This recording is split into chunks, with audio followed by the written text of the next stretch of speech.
qada dan qadarnya Allah Subhanahu wa taala.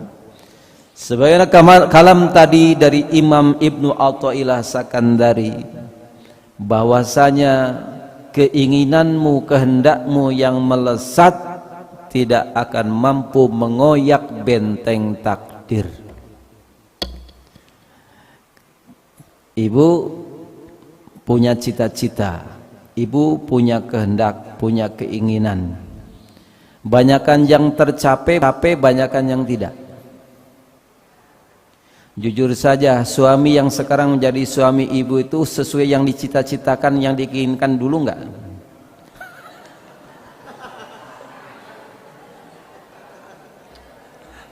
Istri bapak itu sesuai dengan apa yang dibayangkan enggak dulu, Pak? Jujur banget. Ya, bapak menginginkan tinggi langsing, rambut panjang terurai ikal mayang, alisnya bak semut beriring, giginya seperti barisan mutiara, bibirnya seperti mawar merekah, dagunya bak lebah bergayut, betisnya bak padi bunting, dapatnya buntelan kentut.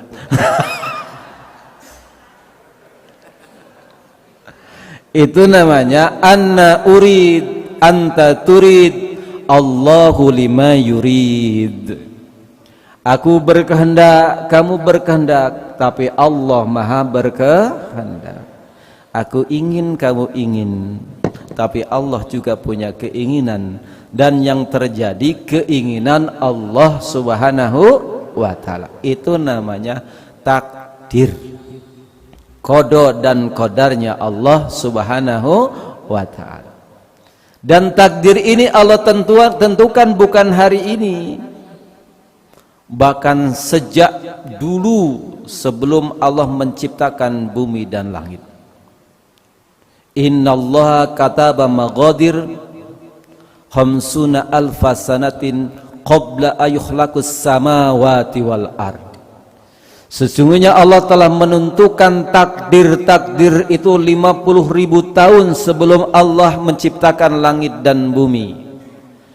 Makanya kalam Ibnu Athaillah tadi, keinginanmu yang melesat, cita-citamu, kehendakmu, harapanmu, semuanya tidak akan dapat mengoyak, jangankan menembus, kalimatnya tuh, mengoyak benteng takdir.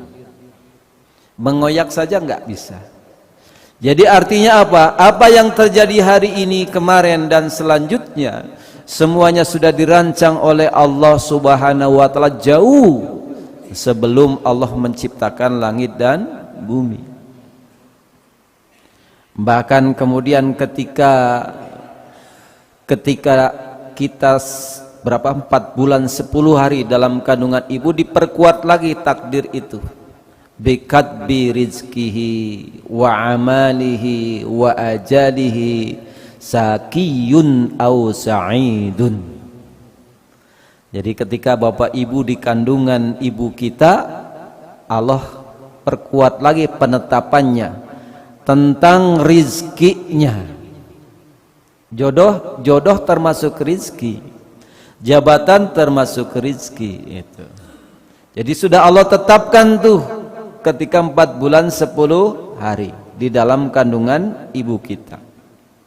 Wa amalihi, dan apa yang akan kita lakukan, apa yang akan terjadi, apa yang akan kita alami, semuanya juga sudah ditentukan Allah. Bapak ibu duduk di sini itu sudah dirancang oleh Allah, bukan kebetulan, bukan tiba-tiba, bukan kita yang menyengaja, tapi Allah sudah tetapkan. Jadi jangan beranggapan kalau kita ketemu seseorang, kebetulan ketemu di sini. Bukan kebetulan, memang sudah Allah rancang kita ketemu, kita berjumpa. Itu namanya takdir.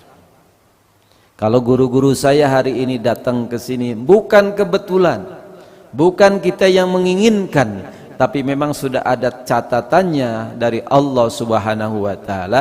Kita tinggal mengikuti saja. Itu namanya iman kepada takdir. Kodo dan kodarnya Allah. Apa kodo? Pengetahuan Allah, ilmu Allah, kekuasaan Allah. Qadar, kadar, ya, ukuran. Kan ibu kalau beli emas ada kadarnya, 18 karat, 24 karat, atau sekarat. Ya. Itu kadar namanya. Kadar kita sudah ditentukan, kadar rezeki kita, kadar jodoh kita. Kita mau jadi apa, mau bagaimana, udah ditetapkan oleh Allah, dan kita tidak akan lepas dari lingkup kodok dan kodarnya Allah subhanahu wa ta'ala. Maka kalimatnya ingat lagi tadi, tidak akan dapat mengoyak benteng takdir. Bingung kan? Kalau gitu ngapain kita doa, ngapain kita ikhtiar, ya, ngapain kita usaha. Nah, makanya kita perlu ngaji biar tidak salah persepsi. Kalau salah-salah nanti jadi bingung. Kalau salah-salah nanti nggak mau usaha.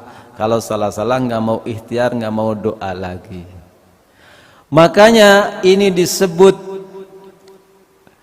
bahwasanya takdir ini udah nggak bisa dirubah, udah nggak bisa digeser, udah nggak bisa ditentukan lagi oleh kita. Yang punya takdir siapa? Allah. Suka-suka Allah, mau merubah, mau menetapkan, mau menggeser, suka-suka Allah.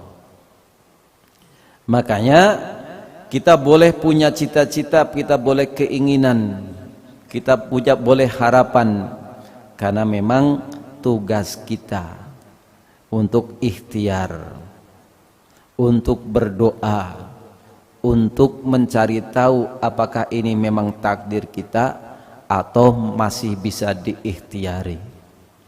Karena ulama membagi takdir ada dua, ada mu'alaq, ada mubrom. Apa mu'alaq? Takdir yang masih digantung. Ada mubrom. Mubrom itu sudah pasti, sudah qat'i, tidak bisa dirubah. Bapak minta nggak jadi orang Jawa? Minta nggak kita jadi anaknya petani? Karena kalau minta, kita punya keinginan pengen jadi anaknya Jokowi. Ya, enggak. Oh enggak. Oh enggak.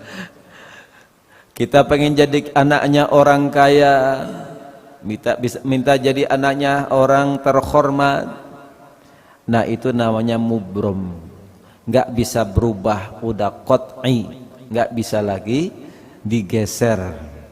Sama dengan kakek-kakek lagi jalan, ngelihat ibu-ibu lagi netein anaknya. Kakek-kakek itu berdoa, ya Allah, enak bener jadi bayi.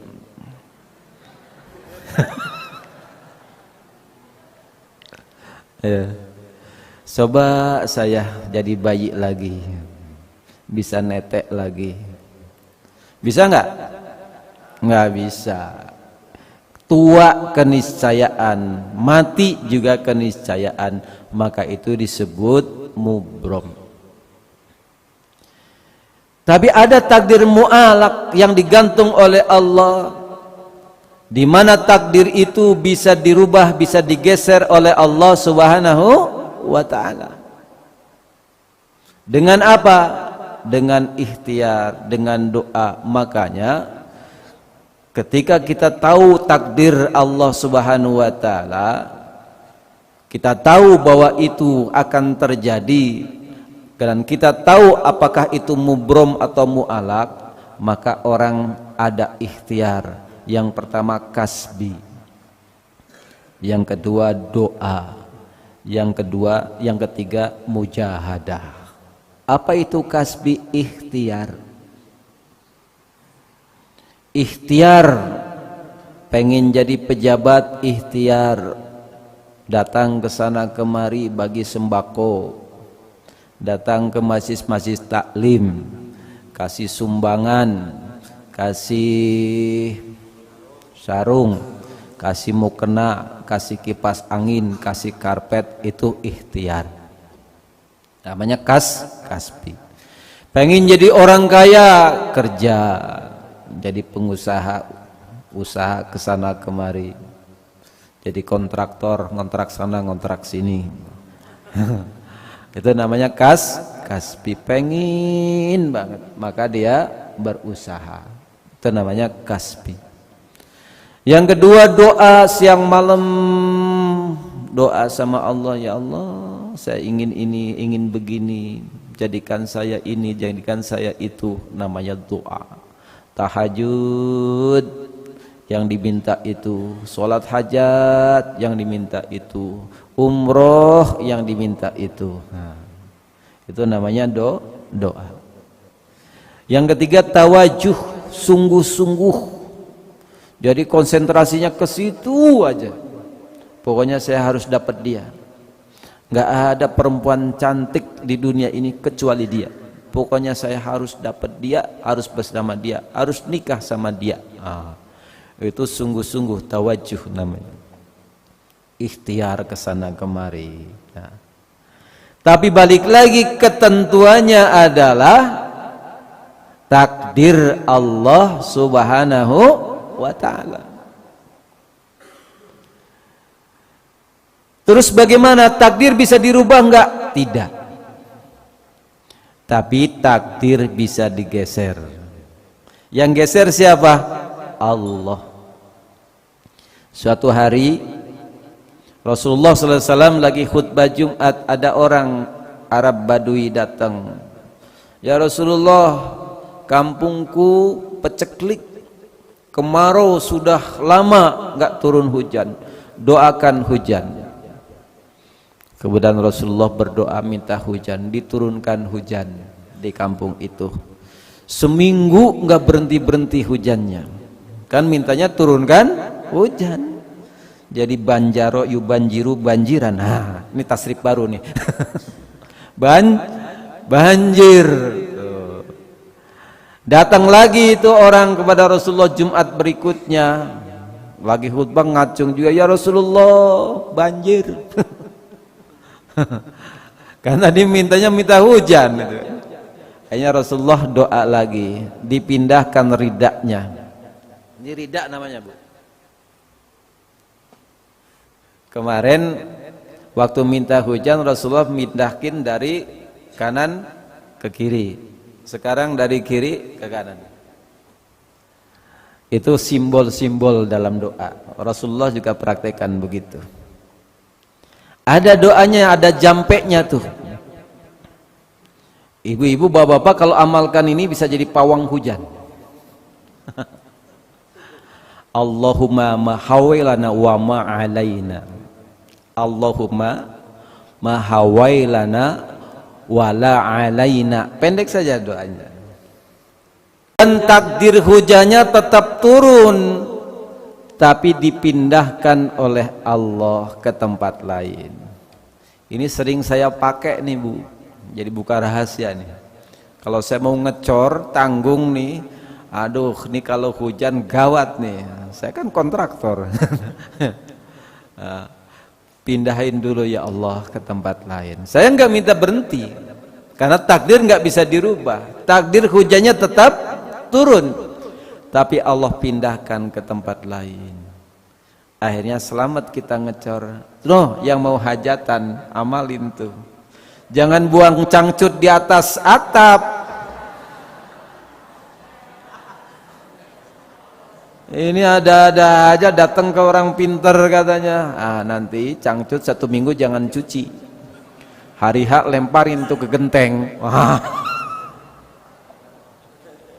Kacau. Ya, jangan. Ini baca doanya. Hafal belum? Datang ke rumah. Nanti bawa mahar. Gula kopi. Jamaah sekalian buat Allah Subhanahu wa taala, jadi takdir bisa digeser. Suatu hari Umar bin Khattab radhiyallahu anhu ingin pergi ke Palestina. Dari Madinah perjalanan bersama rombongan. Di tengah jalan dikasih tahu, wahai Amirul Mukminin, jangan lewat tempat anu, ya, jangan tempat satu kampung yang disebutkan oleh orang itu, karena sedang terjadi pagebluk. Apa pagebluk? Wabah. Lagi corona di Cibitung, jangan lewat Cibitung katanya. Karena tidak ada yang selamat, yang lewat kampung itu pasti terkena dan pasti mati. Kemudian Amirul Mukminin berhenti, bermusyawarah dengan yang lain. Akhirnya lanjut perjalanan ke Palestina, tapi tidak lewat kampung itu, jalannya melingkar. Ada sahabat yang bertanya kepada Amirul Mukminin, wahai Amirul Mukminin, apakah engkau hendak menghindar, hendak menghalangi takdir Allah? Tidak, aku hanya menghindar dari takdir yang satu kepada takdir yang lain. Jadi takdir itu bisa dipindah, bisa digeser dari takdir yang satu kepada takdir yang lain. Maksudnya dari takdir kalau kita lewat kampung itu yang sedang kena wabah, kena nanti. Tapi digeser, dia pindah ke tempat lain, melingkar jalannya, tidak lewat kampung itu yang barangkali tadi takdirnya sakit jadi sehat. Sama kita juga begitu. Kemarin waktu corona, mungkin mestinya kita terkena takdir itu, kena corona, tapi kita menghindar, pindahkan takdir itu. Cara hidup kita rubah, pakai masker itu ikhtiar, tidak berkumpul dengan kerumunan, maka kita selamat. Maka itu namanya menggeser takdir satu kepada takdir yang lain. Jadi intinya takdir itu nggak bisa dirubah, tapi bisa digeser, bisa dipindahkan atas kehendak Allah Subhanahu wa ta'ala. La yughayirul qadha ilal du'a, kata Nabi. Tidak ada yang bisa menggeser qadha kecuali doa. Jadi doa penting nggak? Penting. Doa nggak bisa merubah takdir, tapi doa ikhtiar kita, mujahadah kita membuat Allah menurunkan rahmatnya. Dengan rahmat itulah Allah geser.